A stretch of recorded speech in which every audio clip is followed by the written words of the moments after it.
Hello there everyone, happy Halloween to you all. Today, to celebrate the spooky month and the spooky day, we're going to be going over some Pokémon creepypasta. I hope you enjoy, and if you do, please like and subscribe, it helps the channel out a lot.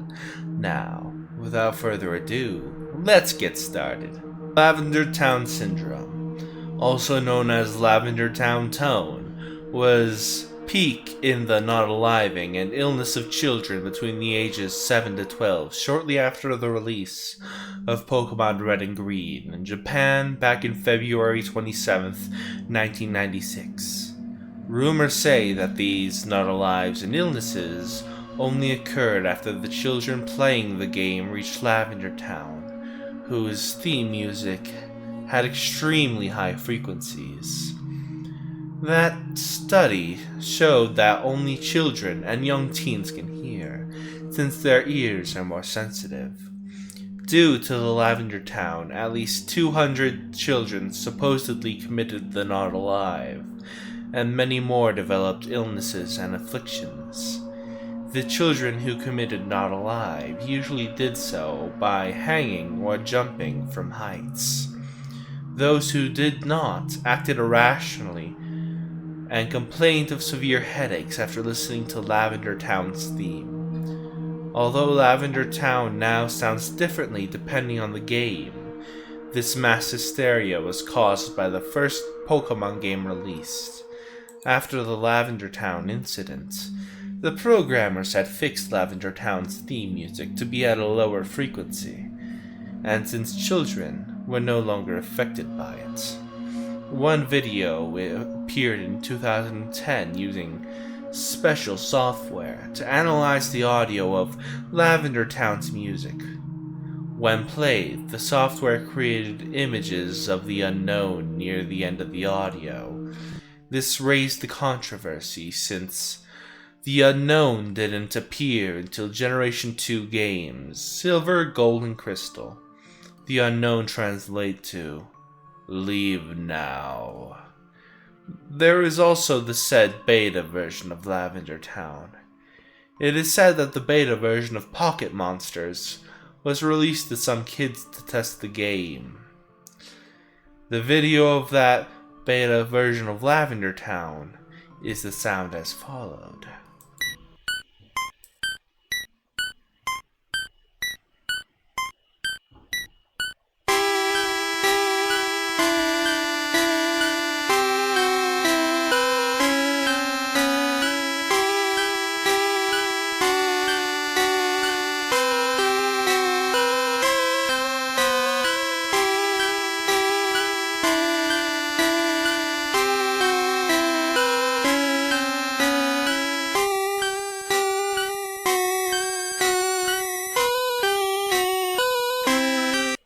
Creepy, isn't it?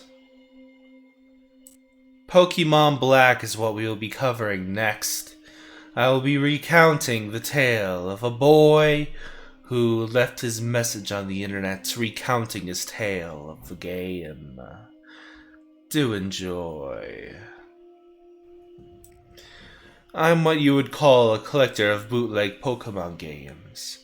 Pokemon Diamond and Jade, Chaos Black, etc. It's amazing the frequency with which you can find them at pawn shops, Goodwill, flea markets, and such.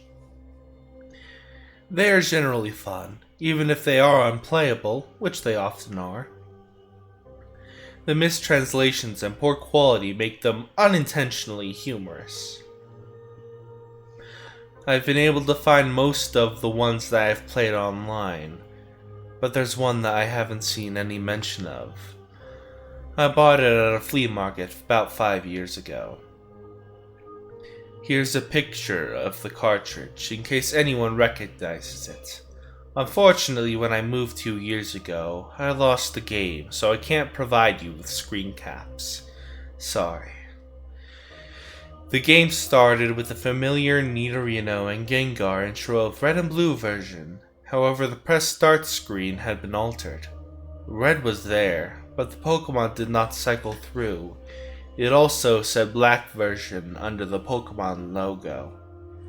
Upon selecting new game, the game started the Professor Oak speech, and it quickly became evident that the game was essentially Pokémon Red version. After selecting your starter, if you looked at your Pokémon, you had, in addition to Bulbasaur, Charmander, or Squirtle, another Pokémon.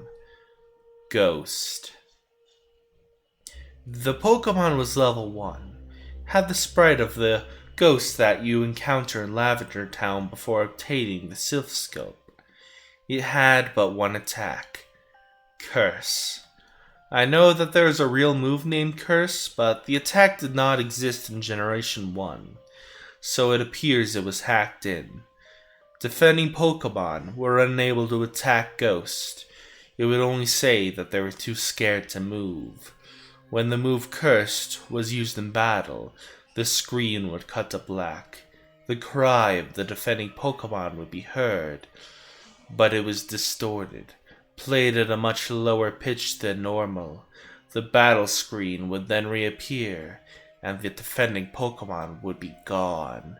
If used in the battle against the trainer, when the Pokeballs representing their Pokémon would appear in the corner, they would have one fewer Pokeball. The implication was that the Pokemon died. What's even stranger is that after defeating a trainer and seeing Red receive $200 for winning, the battle commands would appear again. If you selected Run, the battle would end as it normally does. You could also select Curse. If you did, upon returning to the overworld, the trainer's sprite would be gone.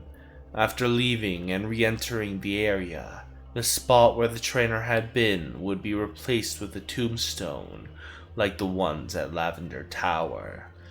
The move Curse was not usable in all instances. It would fail against ghost Pokemon.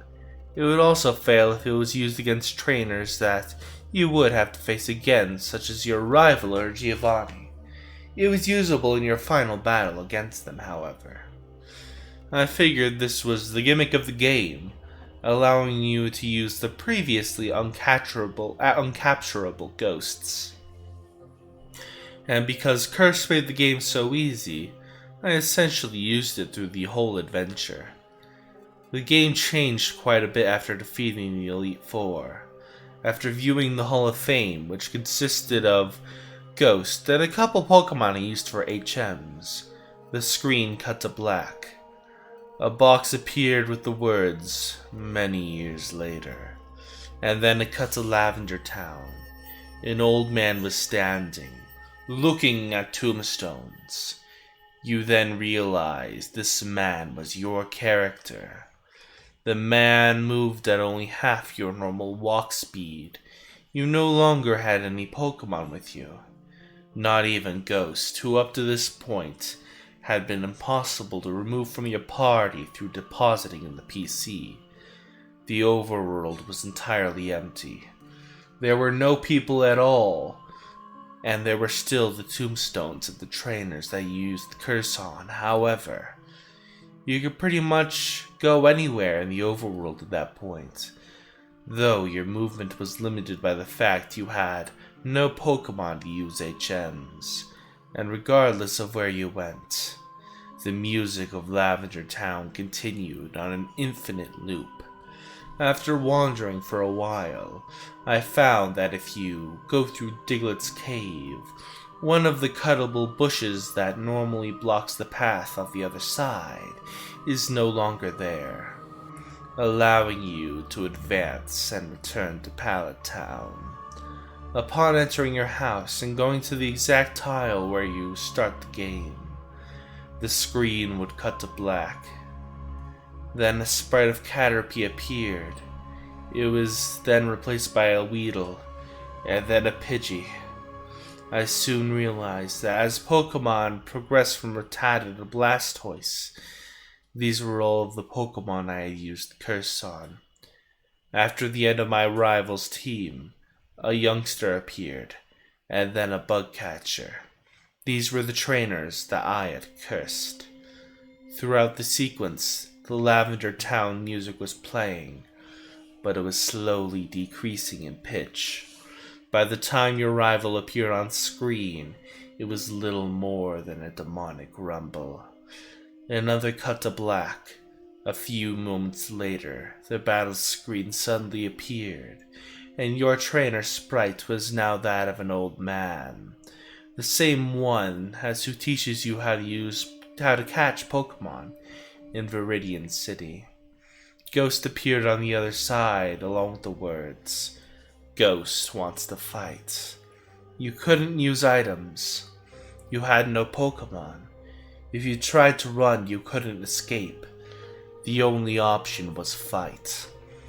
Using fight would immediately cause you to struggle, which didn't affect Ghost, but did chip off a bit of your own HP. When it was Ghost's turn to attack, it would simply say, ... Eventually, when your HP reached a critical point, Ghost would finally use Curse. The screen cut to black a final time. Regardless of the buttons you pressed, you were permanently stuck in this black screen. At this point, the only thing you could do was turn the Game Boy off. When you played again, New Game was the only option. The game had erased the file. I played through this hacked game many times, and every time the game ended with this sequence. Several times I didn't use Ghost at all, though he was impossible to remove from the party. In these cases, it did not show any Pokémon or trainers, and simply cut to the climactic battle with Ghost. I'm not sure what the motives were behind the creator of this hack. It wasn't widely distributed, so it was presumably not for monetary gain. It was very well done for a bootleg. It seems he was trying to convey a message, though it seems I am the sole receiver of this message. I'm not sure what it was. The inevitability of death? The pointlessness of it? Perhaps he was simply trying to morbidly inject death and darkness into a children's game. Regardless, the children's game had made me think. And then, it had made me cry. I hope you enjoyed. Please like and subscribe, it helps the channel a lot. See you next time.